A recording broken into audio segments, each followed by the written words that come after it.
Well, welcome, flyers from around the world into the bank, the greatest deposit of connectomics knowledge known to humankind. Hopefully, it will be. I'm going to share a little slide deck that I made to just get things started. You'll probably have seen some of these images before. But yes, welcome to the bank. We are really excited. So if you attended the town hall, you'll have heard some of this before.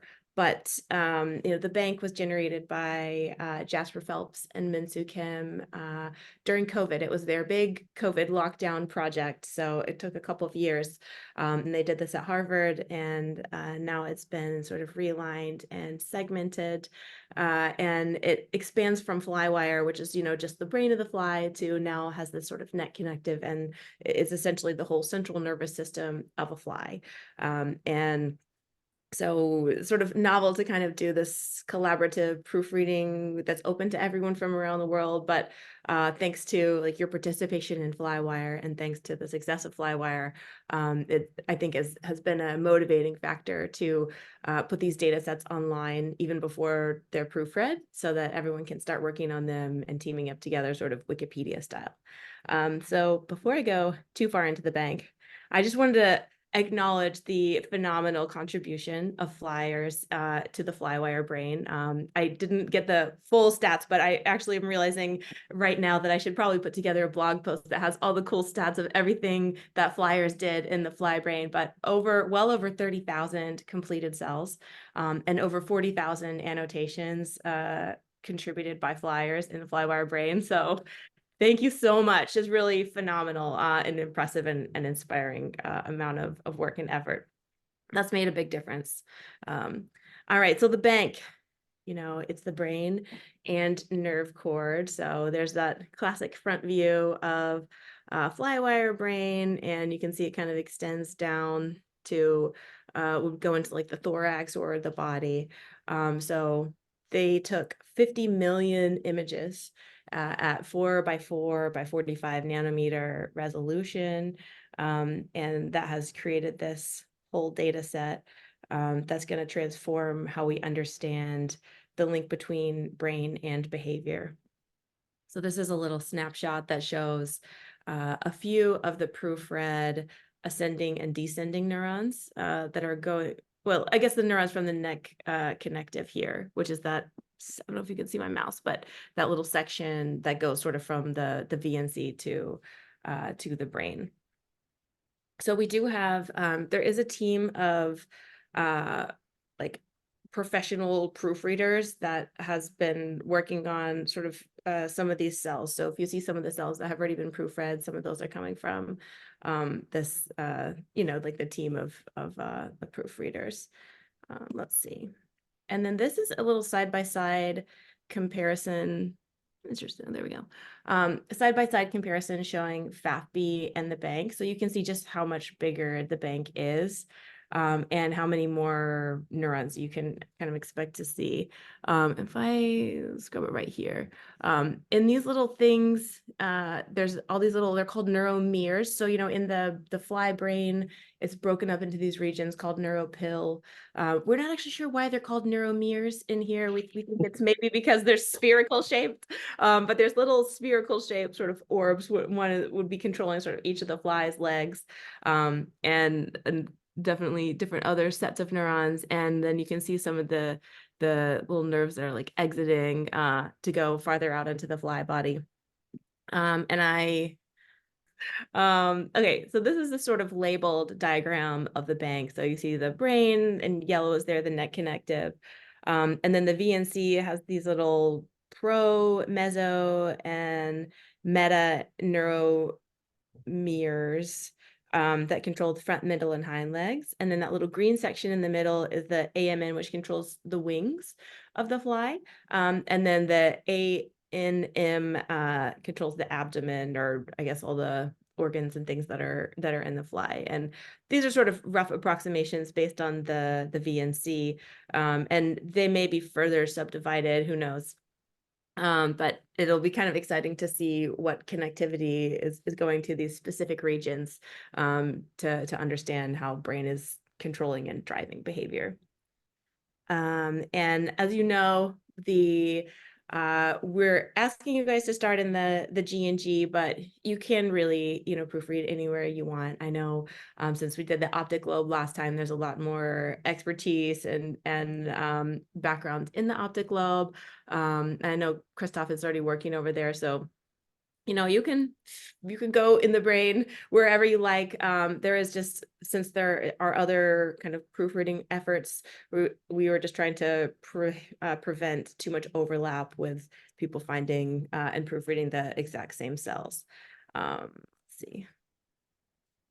And then the bank right now, it doesn't have synapses yet, doesn't have all these nice data like neurotransmitters, but that's coming, is in the works. So we will eventually have synapses labeled, we'll have neurotransmitters tagged, and then that will be the real milestone for doing connectomics and for doing further analysis of the cell types. And I can say one other thing, I know it can be kind of, well, for me, I guess it can be a little challenging to wrap my head around the importance of fly, especially since we seem to go back and forth between mouse and fly, mammals and insects.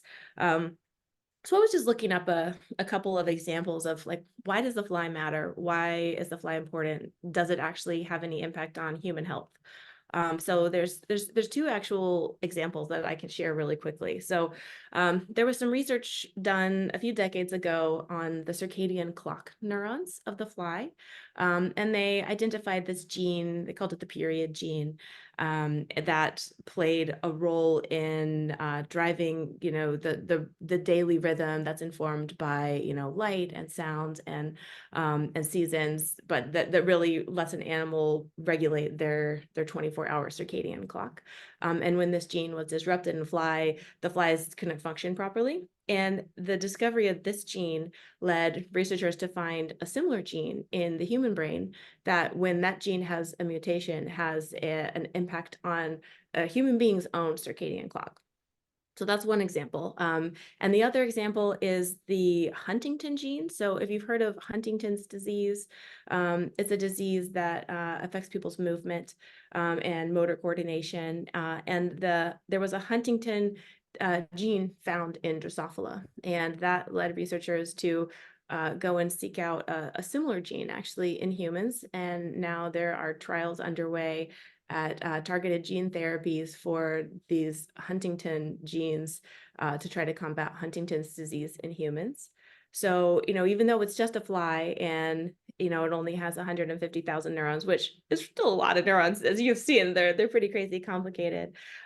It presents a small enough nervous system that it's more tractable, and it can help us identify starting points and regions of interest for larger brains. And because the fly's lifespan is so short, and it's so easy to do, genomics experiments on flies, you can find genes that play major roles and use the connectome to understand how that impacts the connectivity, and then go and look for similar genes, or look upstream on the evolutionary tree, I guess, to get orientation for looking at, other animals and other manifestations of diseases in mammals.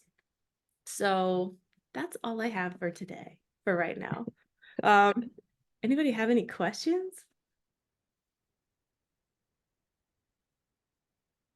Let folks type if they wish to. Well, with that, I can pass it off to you, Marissa. All right. For the fun stuff. Well, Diving in the data. Well, you get to tell the fun, exciting science stuff. So we have so much actual data sets. I feel like it's constant jumping between things. So yeah, I'm gonna go ahead and share my screen, and we'll get started with a little bit of a kind of what the process is and some explanations. Okay, so For the bank, welcome to the bank. I know several of you have already, if you've already started proofreading in there and things like that, so you're already probably a little familiar with it, but I'll just go through a general overview for those of you who are welcome to the new new system here. One thing to note is it's obviously looks a little bit different from Flywire, so we don't have so much of that friendly skin as much over the underlying software of NeuroGlancer. This is actually a different version of NeuroGlancer that is running the bank and subsequent, probably a lot of the future data sets as well, which is called Spelunker. So I don't know why the name was chosen, but maybe I because think it's it's a from deep Cave. dive. I think it's What? because I think it's because they use Cave client. Cave Oh to yeah, cave is the back structure. end. So this So is there we go. the spelunker is climbing into the cave. Yeah. Now I know.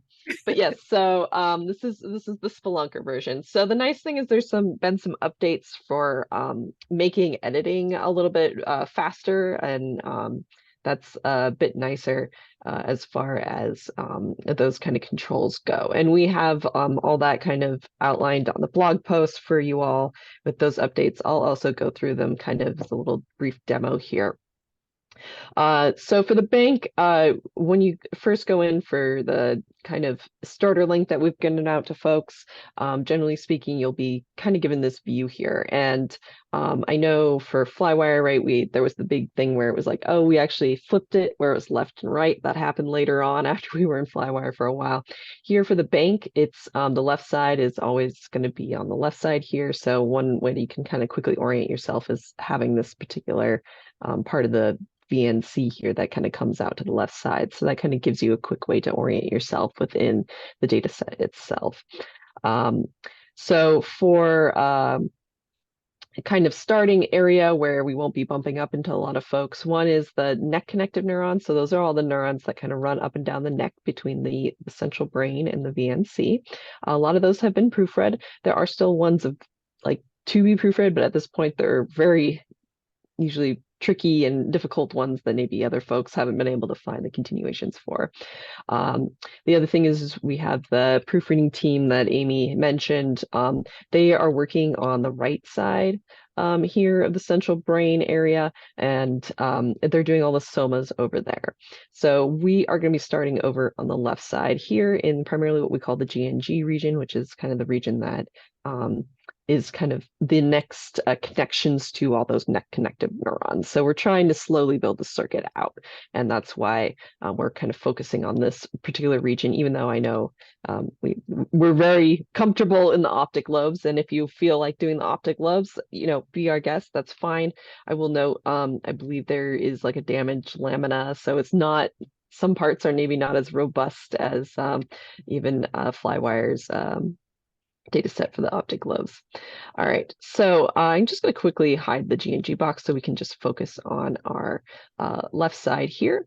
And I'll talk a little bit about some of the other things, like little tips and tricks here as we go through things. So obviously, you still have your tabs where you're going to hide your region outlines and things like that. Some folks, if you want to get rid of this yellow bounding box for the whole data set, this is a little trickier of a situation to remove, but I'll mention it right now. You just have to go to the source for each tab, and you're just going to uncheck the bounds here. So here I'll uncheck bounds, and then I'll go to the EM one and undo that in the source here. And now you can see here that yellow big box for the whole data set has been removed. So if that's something that's been visually, bothering you and you've been unable to remove, that is how you do it. If you want it back, you just got to recheck all the boxes. And then you'll need to just do a quick little refresh. And there we go. Now we have the whole box back there. Of course, I get a little error right then, but have fun with that. All right. So a few things. One is there is no light bulb menu, obviously, here in the data set. So if I'm double clicking to select any neuron, of course I did that, and now it's giving me the error. Let's do a refresh again. There we go. And you'll see there's no light bulb menu right now. That is currently in the works. They are definitely working to pull that over. And part of that is because this is a new version of neuroglancer. So the version that Flywire was on was a little different on the back end. So they've been having to tweak things to get over into the Spelunker here. So for the moment, kind of if you do select a neuron and it looks incomplete, maybe it's missing its soma, or it has some mergers in the branches, that kind of thing, you can mostly presume that it hasn't been declared complete, and you can feel free to work on it. If you notice as you're proofreading and reconstructing that neuron that maybe it's like getting oddly updated at the same time as you, that might be that somebody else is currently um, working on that neuron. So one thing that is in the data set is, as Amy mentioned, the synapses haven't been detected. So the list that we used from Flywire, all the synapses were like marked, and that was how we got the list that was given to everyone in Flywire. In the bank, they're still running that. However, all the nuclei, so all the, let's see if I can find a soma real quick here that's on the outside. Here we go. So all these nuclei within your cell body or your somas, those have all been marked. And so we do have a special shout out and thanks to Jasper Phelps for creating that just the other day. We do have it where you can do to do GNG using the bank bot. I'll talk a little bit about how to using the bank bot in a bit. And that will populate up like a list of 5 cells for you to do. Ankri, I know you're mentioning that how a lot of them are glia, and that's probably because he restricted it to this particular region, like this bounding box that I made here for the left GNG kind of area. It's a little bit bigger than the GNG, but close enough.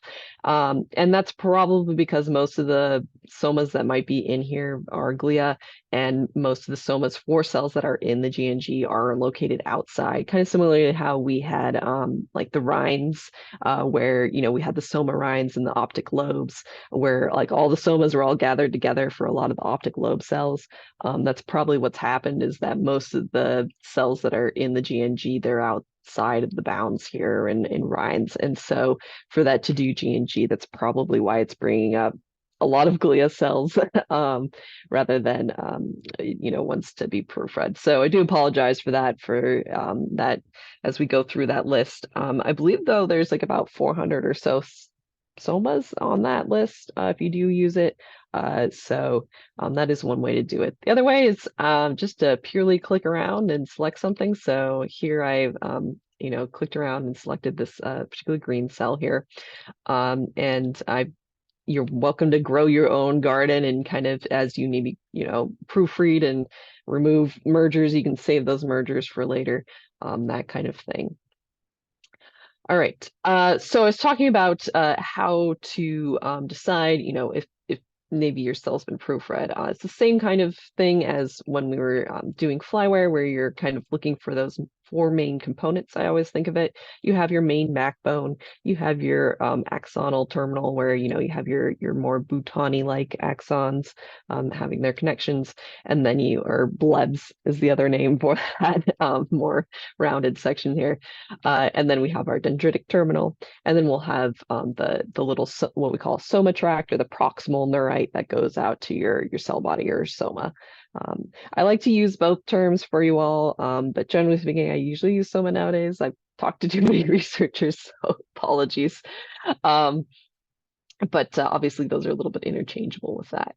Now, if it's missing those kind of 4 main components, yeah, probably it does. Or if maybe you bring up a cell and it obviously has a huge merger that has been fixed, then certainly. But you can check if a cell has been proofread anytime by using the bank bot. So because of the lack of the light bulb menu and not being able to add annotations that way and things like that, Jasper Phelps created something called the bank bot, and that lives on the Flywire Slack. So previously we didn't use the Flywire Slack with you all because we were researchers were mostly using it, and it was easier for us to use the discussion board. You're more than welcome to still use the discussion board. In fact, we have some bank channels here for you all to join, and please feel free to communicate through that. However, in order to use the bank bot, you need to be on the Flywire Slack. So you'll have received an email with the invite to it. If you need the invite, just let us know. We'll send that to you. We just don't want to post it anywhere where a bot can scrub that invite off the internet, like on the discussion board. So when you get into the Slack, please feel free to join. One, we have a Bank Citizen Science channel here for you. Um, jump on into that. It's a great way to talk to other folks, ask us questions. We're in here, as well as the bank channel. So you have to join the bank channel here in order to be able to talk to the bank bot. So to talk to the bank bot, you're going to join the bank channel. You can type into the search bar like bank bot, or hit the plus sign here and then say that you want to direct message the bank bot. So here I'm opening up my message system directly with the bank bot here. And you don't even need special permission to edit the bank bot yet, but you can ask it any question. So what I'm going to do is I'm going to copy this segment ID right here. I'm going to go to our bank bot, paste our segment ID in, and I'm going to send it a question mark and say, hey, can you tell me, has this been annotated? And it says, no, no annotations found. So great, this is open for me to proofread. Wonderful. You can see I've done plenty of previous queries as well here for other cells. So you can put in ones and it's going to give you all the annotations for certain cells, as well as if you want like really details, you add it 2 question marks and it's going to spit back that information. Now we have all this outlined how to use the BankBot in one of the blog posts as well for you, but it kind of helps to see it sometimes in this version of live um, casting as it is. This neuron, great, I can do that. And you can do that for any neuron. You just ask it a question mark or a couple question marks if you want, and it'll tell you all the information. Now, if the cell had come back with backbone proofread here, then I know that that's been declared complete. So that's what they're calling the completion right now in the BankBot system is backbone proofread. So, and that's what you're going to do when you mark a cell complete. So I'm going to jump over here back to our lovely little cell here, and we'll talk a little bit about maybe some of the differences you're going to see with these cells that are in the central brain rather than the optic lobes. One of them is where to find the soma. If you went through any of the Flywire, obviously you went through the Flywire training materials, those included information about how to proofread a lot of the cells in the central brain, and that talked about where to find the soma. So for this one, the big thing is that it's missing its soma. Obviously, we have our backbone, we have our dendritic terminals and our axonal terminals. And for most of these central brain neurons, to find the soma, you're going to be kind of looking near the base of where the dendrites start happening. So it'll be on the main backbone, and kind of you want to zoom in and look for an area where maybe something is kind of broken off, or you have like a corner, or kind of scroll through on your data set here, I mean on your EM, pardon me, where am I? And kind of look for where there might be a break off with something. So for this one, I'm starting here and I just kind of scrolled along here. And one thing to note for the bank is that you'll notice that a lot of the cytoplasm is dark in here, so all those organelles, and those are not included in. So that's something that's a little different from Flywire. So a lot of times you'll select them and this part won't be included. So of course, it's going to make it the same color. So let me just change that. We do have it so you can custom color it. So when you do custom color segment, it'll put a little white box around it to let you know that you've custom colored that segment. So that way, when you hit L and recolor the segment, it will keep it that set color for you. So that's kind of nice. It's not going to change, when you recolor all the random segments, the ones that you've set that set color for. So let me see if we can maybe get something with a little more contrast. There we go. All right, so as you can see here, this is kind of missing in our branch, but it's not necessary for you to add these. They're useful for when you're trying to find continuation. So sometimes, like if I'm in a particular area with a bad misalignment or something, I'll maybe put these in just to help me guide where my branch is going. However, you don't need to go in and merge all of these little pieces into your cell. That's just part of this data set. So just like to let folks know that that is something that is a case with this one. All right, so I'm just going to remove that right now. And you'll notice here, I just removed it. And now it's not visible, but it's still in my segment list. So previously, right, when we kind of double clicked and removed segments, they were completely removed from the segment list. In Spelunker, we have what we call like a master list, which is this upper part, and then we will have a working list. This happens if you put in segment IDs, you'll kind of get that separated list. Sometimes if you're just starting off cold like this, you'll just only have the master list here. To remove anything from your list, it's the star button here. So that'll remove the segment. So if I click on it, goodbye that blue segment, it is no longer part of my list here. So that's something to note. I'll talk a little bit about some of those little quick shortcuts too when we get a lot of segments up as well. So for finding our soma tract here, I kind of just, when I looked here underneath the dendrites, I looked at where there's a break off here, and you can see it in the 2D here. It's kind of wrapping around that cytoplasma, this mitochondria here. And now I've just selected kind of where it's continuing here. Oh, great, it came up as a nice color. And you can see here, it's the soma tract and the proximal neurite run very parallel and kind of wrap alongside your backbone. And then it comes down to the soma down here, and that is kind of where you're going to be finding a lot of these for these. Ankri, I see you have asked a question. Many of the annotations. Yes, I'll talk about using annotations. Those are more for the neck neurons and kind of growing as far as using the banc bot. It's not necessary for everyone. Right now, just use backbone proofread for most of your neurons, unless you really know what cell type it is. That's my recommendation. Okay, so here we have our soma tract, and then of course, how much do we check on everything else? For the dendrites, I usually look for where we have maybe some shorter or cut off parts, not a whole lot of things to examine. Maybe I would look for where there's maybe some broken off shorter parts here in amongst the branches. So probably like this little end here, I would do like a double check because it just looks shorter. It's not as shaggy as some of the other things. And here you can see maybe there's a continuation up this way. And that looks like that goes into another cell, So that tells me, oh, maybe this is actually a merger over here, and kind of can work with that. So it's probably is merging over here, I would think. But it's probably where it is. That kind of thing. So you don't need to check each and every end.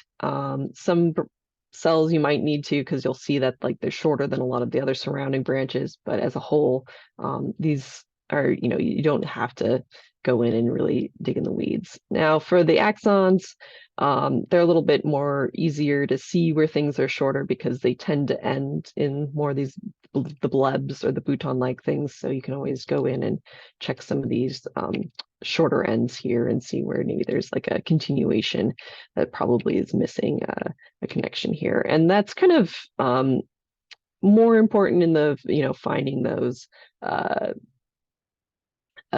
synaptic ends for connectivity and things like that. Obviously, we have a big merger and a find path. So let's use find path is the same thing as before, but this time you're just going to hit the F key, and that's going to bring find path up. You'll see it in the bottom corner here. And precision mode is always checked now, so that's very handy. And then you will use the same thing where we'll, place points in and then find the shortest path. So let's see here. Let me grab this real quick.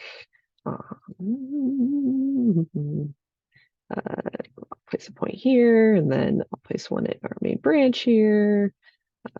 Go from there, and then you're just going to hit submit here, and that's going to run it for you. So it's a little different from having it over here in the graph tab here.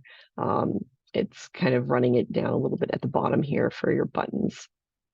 And so it looks like we're kind of moving up and around, and I think based on what I'm seeing here, it looks like we have a jump over here probably in between these two pieces. So yeah, and here once again, you can see where, there's some bleed over with supervoxels and things like that. So let's do some some split action, sorry, to do splits now from, it's all multi-cut. There's no simple cut now. You just hit C key on your keyboard. You can see it up here too as well. And that's, you can also click on these too, and it'll bring up, maybe not click on these, they just have them here for you. So if you ever, quickly want to see them, they're up here in this corner as far as the commands go. And then the nice thing is you're just going to be able to place your points in the side that you need to place them in. So here, I'm just going to place a few points here just because there's a bleed.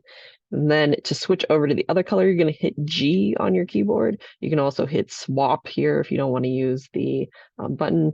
And you can also see here that they have some of the keybinds placed down here.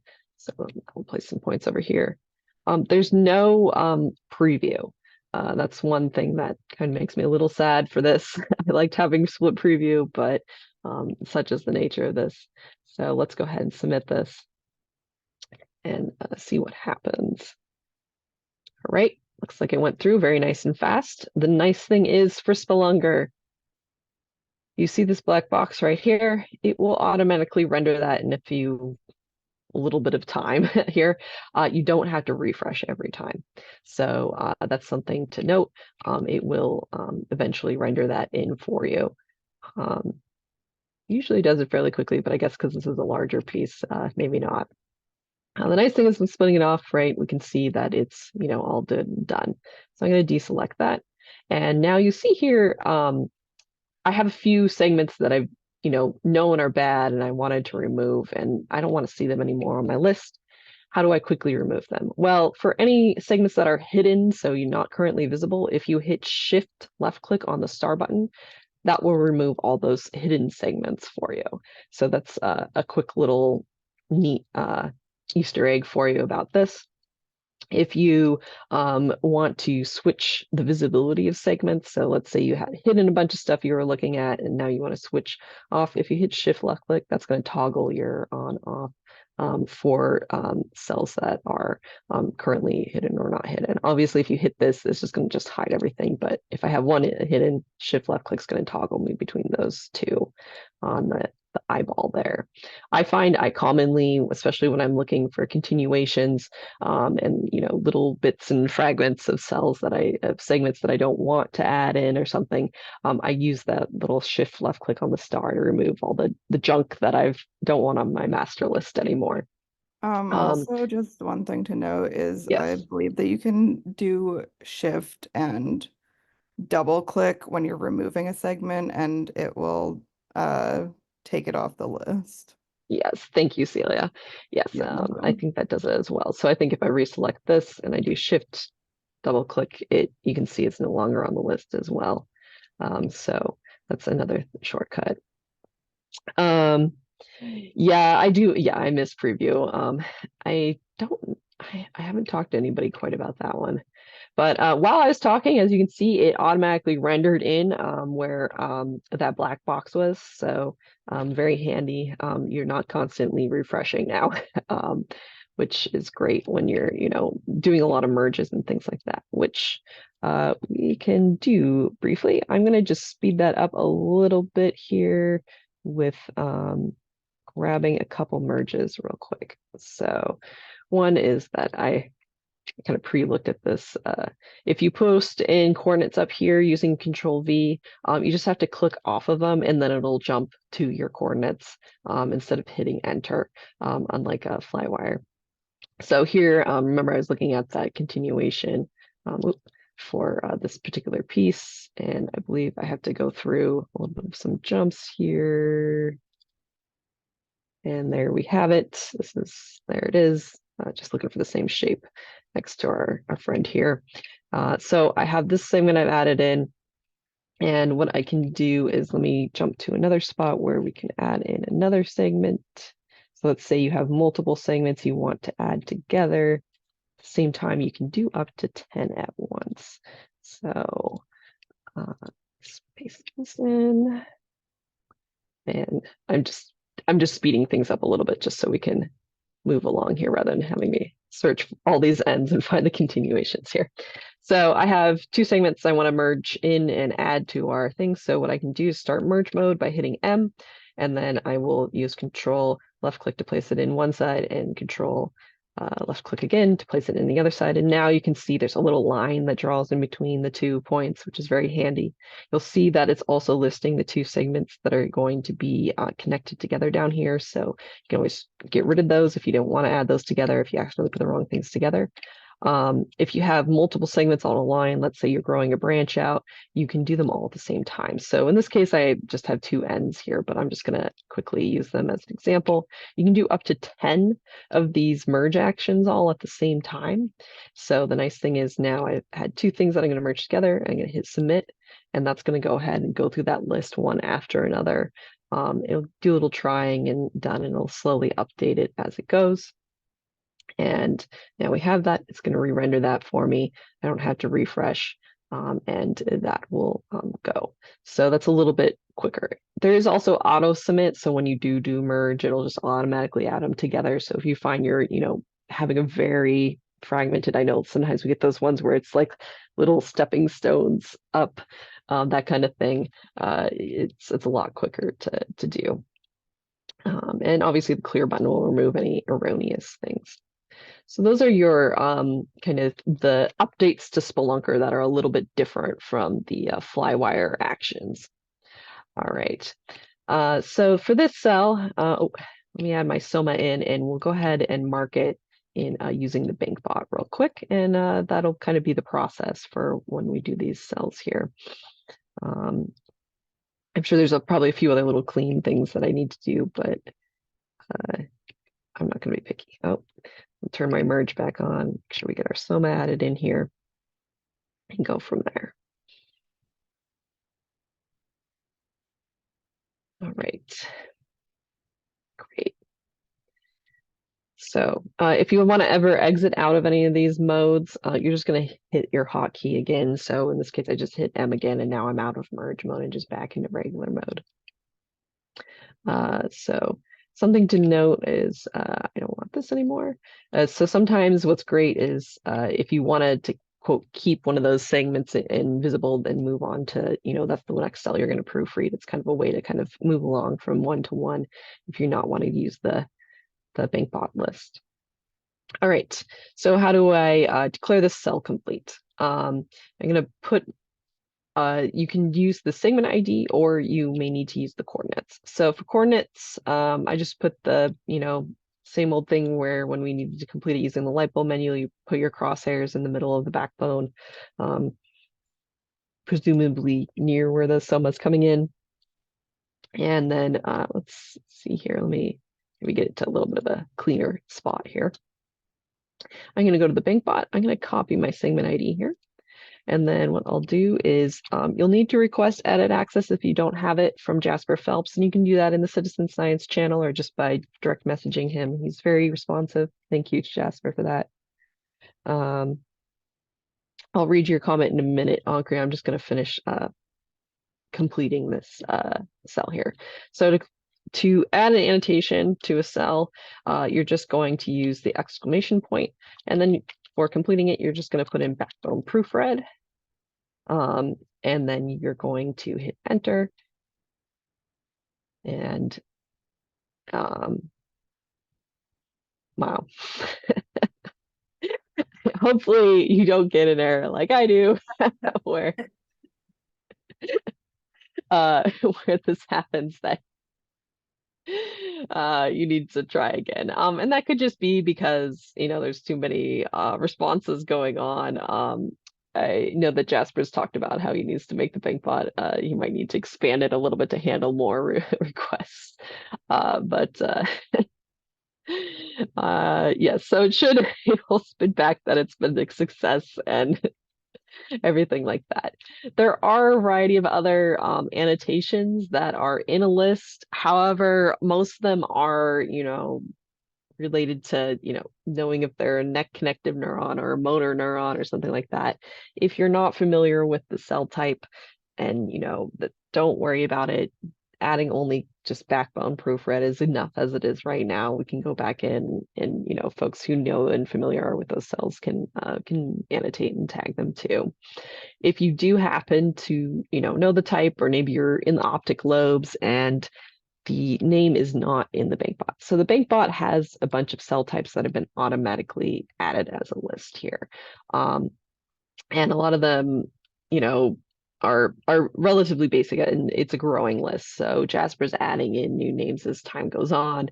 And right now, a lot of those are motor neurons and things like that are maybe in the more towards the BNC side of things and that kind of thing. If you do encounter glia, please feel free to label it just glia. Annotated glia, great, wonderful. There is a label too for trachea, if you remember that kind of very long, cool tubing that you may find within the fly. So if it doesn't have, isn't in this list, which is most common if you're going to be, if you are looking at some cells that are in the optic lobes or something, you can add your own annotations. So for example, I'll try again, but I can add in what is called neuron identity, and then a colon, and then I could say, this is an optic lobe cell, or I'll say a G&G cell here. And you can add that in, and that'll populate out as kind of a free form information. There's also a free form tab that's more for like leaving notes, like, oh, the cell is missing its stoma but fully done, or something, And so let's see here. I've added that in. Okay, great, wonderful. It's actually going to give me that no anchor point. So let's see if we can add our backbone proofread first for our friend. And then I hit the up arrow accidentally. So let's see here. Let's see if we can backbone proofread to go through. All right, so it's keep giving me this no anchor point thing. And this is where it comes in that you may need to use the coordinates. So that's why we have our axes centered here in our cell. We're just going to copy those in instead. We're going to paste those, do an exclamation point, and then we'll try again. Hit enter, cross our fingers. Come on, little BancBot. Hey, all right, it's successful. So now you can see that it's done that. We're going to go ahead, we'll grab this, and we'll use it as our little pretend thing here. Add that in as a neuron identity. So that's been added in as a little mini annotation here.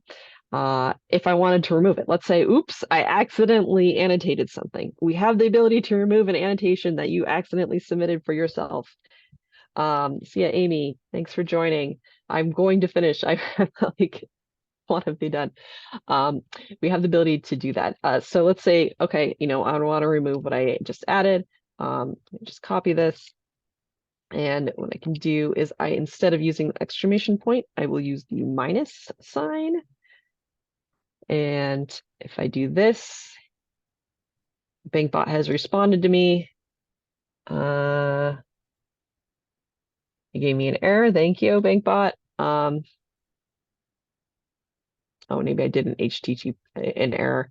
But yes, you can remove annotation. So if you accidentally put in a backbone proofread for annotation, you just use the minus sign. I will look into why it gave me that error in a little bit, but this always happens with our demos, right? That's how it goes. All right, let me read what you had to write here, Ankri. All right.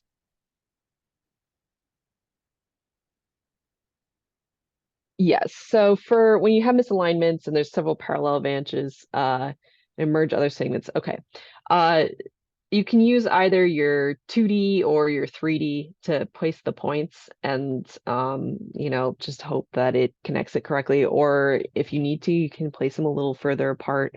And that might be the case because of the supervoxels are bleeding over. That's the one thing about BancBot is it's harder to kind of see the selected supervoxels in the I find when I'm putting in like the points for cut, it kind of doesn't hover as well for them. So that's, I think, makes it a little difficult too if you're like accidentally selecting the one that's bled over into the neighbor, for if you're having a lot of parallel branches that are merged together and you're trying to avoid them. It's just, if it doesn't work, try again, or split them off again. That kind of thing. Let's see here. If you have points that you have placed for cut, I can go into some more deep things, but I was kind of keeping it just to the basics. But if folks want to stick around for a little bit longer, I can do so. Yeah. You could try, I would say try placing the points in 3D Ankri is the other alternative. That may mean that you might not catch those problems as much. So, all right. That's kind of the basics. If you have any questions, obviously we have the discussion board. The Q&A log is available. We made a little new tab for the bank from the flywire section here. So if you have anything, please feel free, post up there, as well as in the discussion board. And then we also have the citizen science channel. So a lot of places for you to, interact with us. We check all of those things. And I know that even Jasper's been responding to folks, which has been wonderful. He's from the associated with the Lee Lab, and as Amy said, it was one of the people who created the data set here. So, all right, that's what I have for the basics. I can do a few more in-depth little things here for folks. One of them is, my brain just was thinking for a second. In depth, talking about points and things like that. Yes, if we place points, so let's say you placed a whole bunch of points here. If you want to remove any of those points, it doesn't, like, if you click on the point, it won't select it. And I know there's been a request to make it so that way it's easier to find like a point that you may have erroneously placed and you want to remove it. But you can go through here and you can delete them using the trash can here. Let's say I don't want this particular red point, I can remove it. So that's available for you as well to be able to do that. The other thing that folks, and you'll find you'll need to use is, there's no custom highlight in Flywire. Obviously, we kind of talked about, Amy was talking about how we need to bring those kind of tools somehow into NeuroGlancer. For the moment, you're going to use annotations. You'll hit the right mouse button to open the annotation tab, and you'll bring up a new annotation tab here. If you want to change the name for an annotation tab, all you need to do is go over here. Can't change it from this section here in Spelunker. It's in the top here, and you can rename it right there. So just double click and bring it in, and kind of put whatever you want for your names for multiple tabs. To start annotations, you're going to click annotations here, and you have your annotate point, and you can change the colors and things like that. So if I do want to annotate point, let's make it a little contrasty to what we have here. Let's see, I want to, got to get out of cut mode first and make sure I'm in annotate point mode. I can place a whole bunch of points in places, and then if I want to jump to those points, maybe I've coming back to look at those and check those points or something like that, you can hit this little arrow here, this move to position button in the selection area, and that's going to move you to those annotation points and jump you automatically to them. So this is just a kind of a little tiny UI thing that's in here I like to let folks know about for these. And obviously you can create as many annotation tabs as you desire, that kind of thing. I think you can also right click to jump to the in the list to jump to the Can you? lines. Oh yeah, thank you. Yeah, Celia's very much more familiar with some of this than I am. I'm still getting familiar with, there's some hidden things I still don't know about, but yeah. So if there's something you desire to do, please feel free to reach out, and we'll either see if there's any way to do it, or if that's something we can ask for in the development pipeline potentially, that kind of thing. we're working with you to help make this a little bit more friendly. Same thing as last time too, is if you do lose your sidebar over here, you maybe accidentally X out of it, you just right click to select your segmentation tab. That should bring it back up, and it's the little bar here.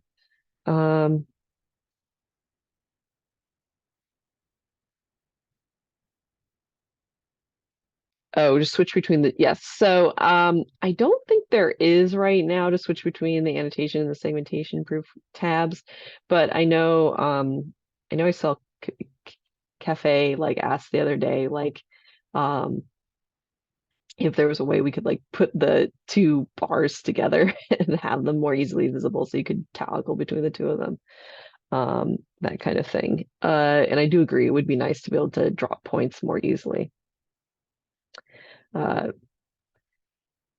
Any other questions for me?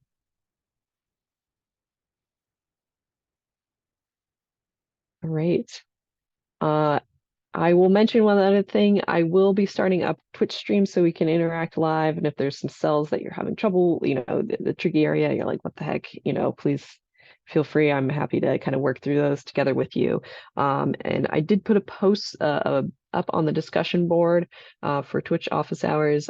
Please feel free to vote for when would be a good time. I have to change it off of Thursdays. It looks like we're going to do either Wednesday or Friday afternoon. I'm leaning more towards Friday afternoon because one, that's a little bit easier for my schedule, and then two, I know that might work better for folks who are maybe jumping into wanting to reconstruct some neurons on the weekend or something like that. So please feel free to vote on that, and I'll be starting those up next week. And until then, if you do need any feedback or anything and you want to like a little live video session or something, I'm happy to jump in and kind of do that real quick rather than those kind of things. Oh, I should mention the share button isn't as big. It's right here. And it doesn't pop up with a box for you to copy. You just hit share and it'll automatically copy it to your clipboard. So just something to be aware of. That's a little different from the Flywire thing. So if you want to share any of your links, you need somebody to check something out, please feel free to do that. Okay.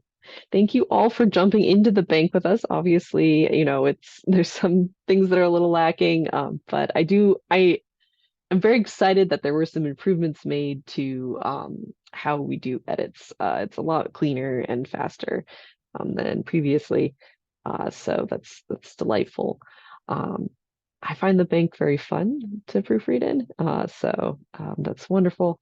And until then, feel free to use the bank bot. Oh, I mentioned if you want to use to do GNG, you can type in to do GNG, and that's going to give you a list of 5 cells that have somas in that particular region, as mentioned by Ankri. They might several of them may be glia cells, given the nature of this area. But it's a great way to kind of quickly grab some not proofread cells in the particular region here in this red box region. And you're also welcome to just click around and find a fun looking spot and then kind of grow your little garden, which is fun. So that's that. I'm trying to think if there was any other little updates I have for you all.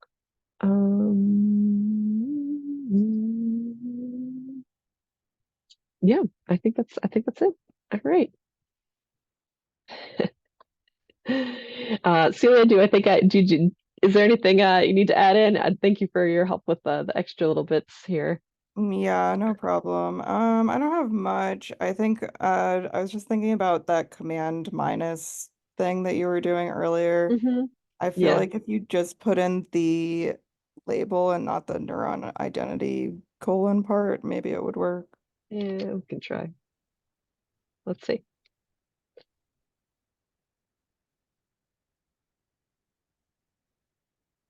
Ah, okay. And now let's try seeing what it gives up as its annotation tags. So one thing was if you use the question mark, it only gives you the annotation tags for the cell. If you use the double question mark, it'll give you the full information. So let's see here. Okay, great. It's only coming back with Backbone Proofread. We don't have the names, but we have the user IDs. So you'll maybe get familiar with your user ID if you do spit it out like this. The nice thing is if you do try to delete an annotation that isn't yours, it will tell you who added that annotation, and you can feel free to message them if you disagree with it. So. I'm glad. Thank you. All right. Yes. Thank you, everyone, for joining today. I know I was like, well, we'll do a little extra time here doing some of those extra bits and kind of going from there. Very exciting to be. I love a fresh data set. I love being able to reconstruct a lot of fun new neurons. It's just so nice to untangle these things. I think that's some of the joy of doing these things is just getting to build them and see their completion. All right. Well, thank you everyone for joining. And as always, if you have any questions, you can always email us. It's still the same, flywire@iwire.org, as well as, posting up the discussion board. There's the Flywire Slack again, as well as also the Q&A log. So plenty of channels to reach out to us, and we're happy to see you all back in a data set with us. So, all right, take care. Have a great day, everyone, and we'll see you all in the bank. All right, thanks. See you guys. Bye.